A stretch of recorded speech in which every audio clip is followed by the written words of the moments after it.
Урматтуу телекөрүүчүлөр, биз программабызды улантабыз. Салам замана, салам Чыңгыз Керемет. Идеалдуу таң мен үчүн ар дайым таң эрте көз ачып жылмай ойгонуу дейт. Үй бүлөмдүн бейпилдиги жана апакемдин үй бүлөлүк WhatsApp группабыздан күнүгө багымдат намаздан кийин бардык уул кыз, небере чөбөрөлөргө чейин ден соолук, бак тилеп, ак батасын берип, күнүбүзгө арулук каалап турганы идеалдуу таң дейт. Кандай бакыт? Ооба, биз мына ушул SMS билдирүү менен идеалдуу таң жөнүндөгү сүйлөшүүбүздү жыйынтыктайбыз, урматтуу телекөрүүчүлөр. Идеалдуу үй бүлө жөнүндө сүйлөшөбүз. Эми кептин огон идеалдуу үй бүлөгө бурабыз.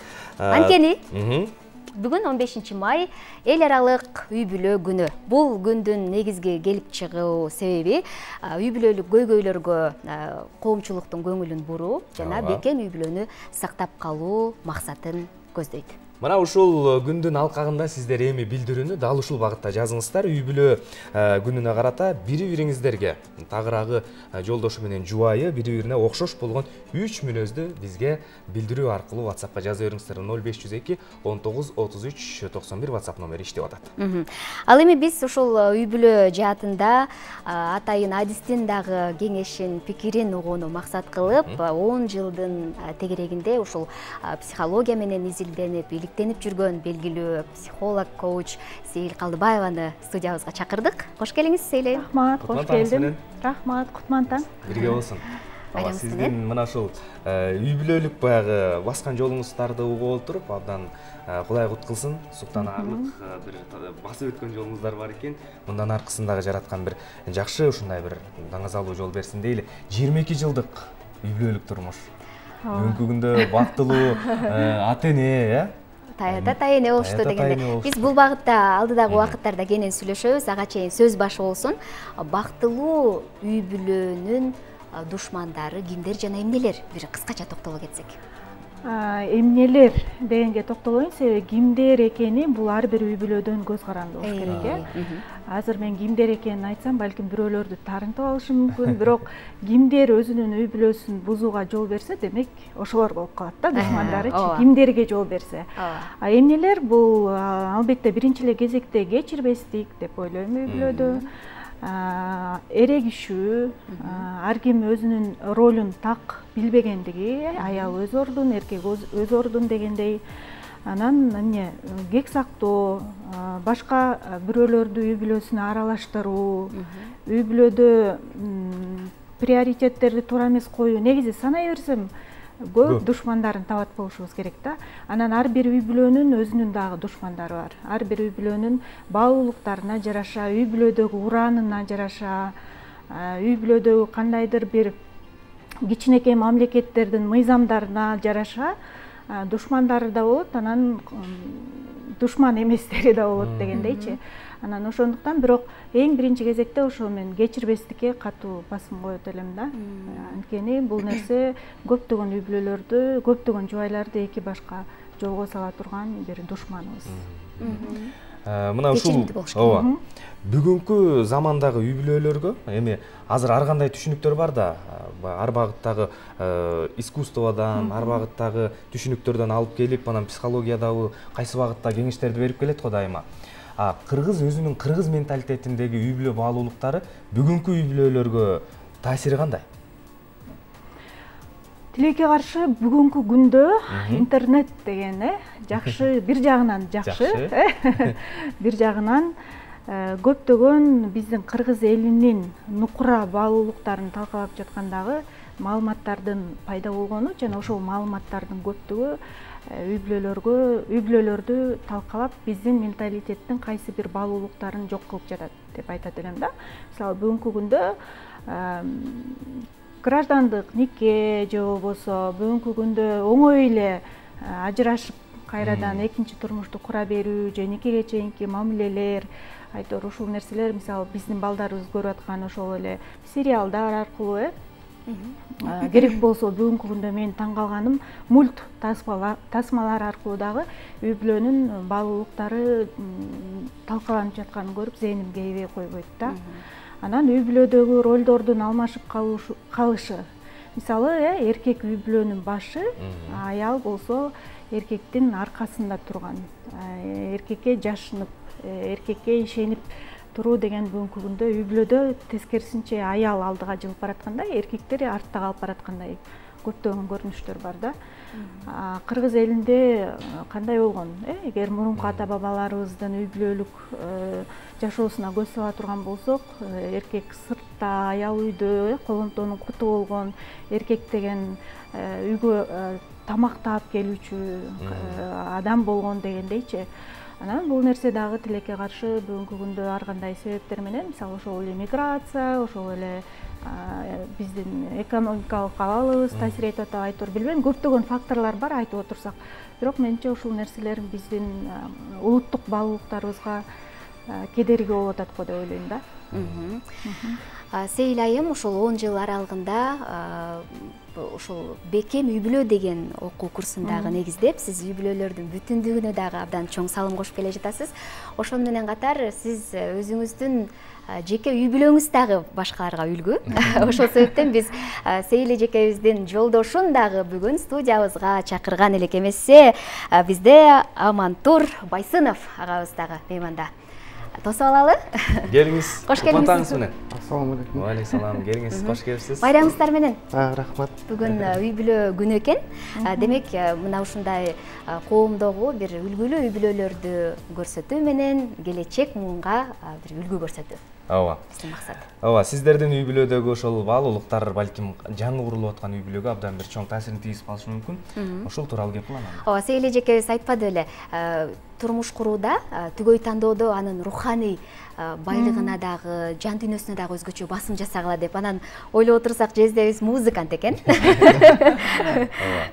Жан дүйнөсүндө көркөмдүк бар. Ооба. Мындан улам. Ооба. Негизи билими, музыка сабагынан мугалим. Бирок бүгүнкү күндө музыка менен эмес, башка жаат менен алек болуп кеткен да атым. Бирок руханий жан дүйнөсү Албетте бар.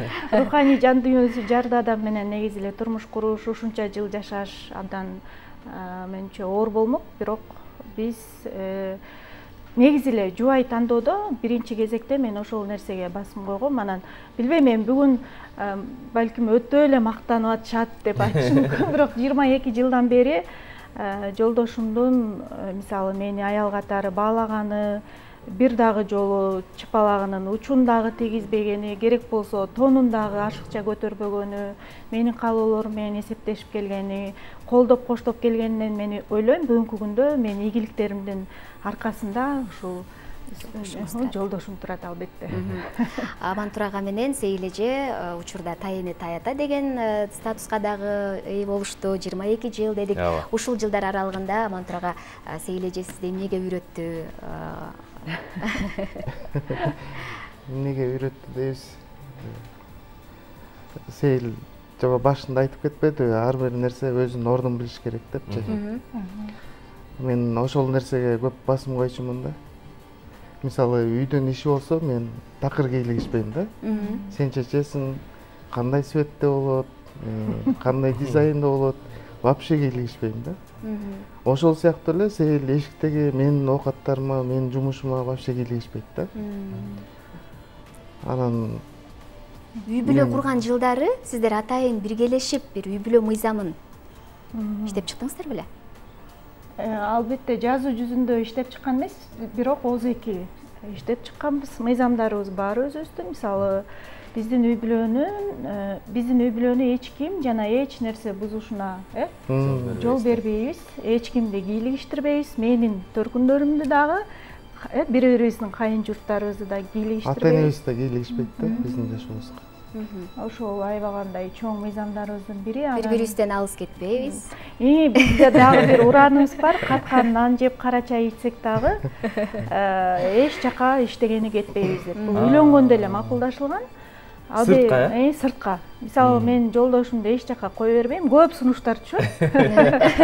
Анан жолдошум дагы, кыскасы бизде мындай эң көп убакыт 12 күнгө алыска ажыраганбыз, бирок 12 күндөн ашык биз эч жака кетпейбиз деген чечимибиз бар. Бул тема такыр көтөрүлбөйт турбайбы анда?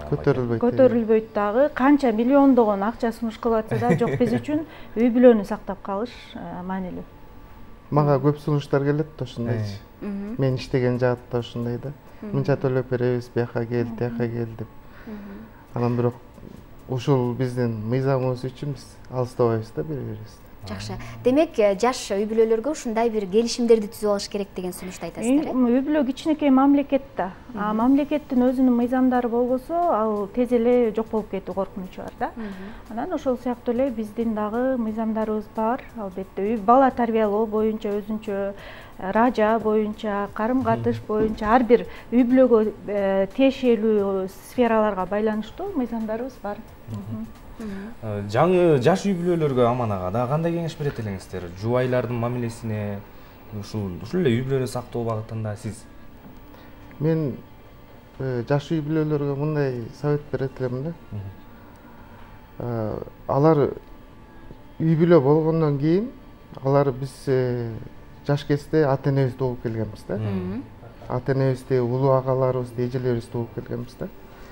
А үйлөнгөндөн кийин ошону менен эле жашап калыш бул аябай кыйын да. Анткени сөзсүз бала тарапка келин жакпайт да. Сенин аялың мындай, сенин аялың минтип атат, түшкө чейин уктайт, эртең чай бербейт дегендер башталат да. Ошон үчүн үй бүлө болгондон кийин ошол нерселерден уже өзүнчө болуш керек да. Аларды укпай, өздөрү чечип, өздөрүнүн жанагындай Сейил айтып кеткендей, өздөрүнүн мыйзам куруш керек да. Бири-бири менен тыгыз ошол эле тараптан дагы ата-эне. Биз ата-энени сыйлайбыз. Бирок ата-энени ошол үй бүлөгө кийлиштирбегенге аракет кылыш керек да. Сыйлоо башка, сыйлоо башка. Бул үй бүлөлүк жашоо такыр башка да.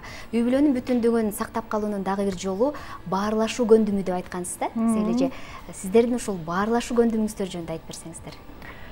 Баарлашуу бүгүнкү күндө тилекке каршы көптөгөн үй бүлөлөрдө үстүрт эле деңгээлде да, баягы бир чатырдын астында жашап аткан бир кошуналар сыяктуу эле, же болбосо үйдө нан барбы жокпу, канча акча бар, балдарды мектепке алып барып кел деген сыяктуу терең баарлашуу жок эсе.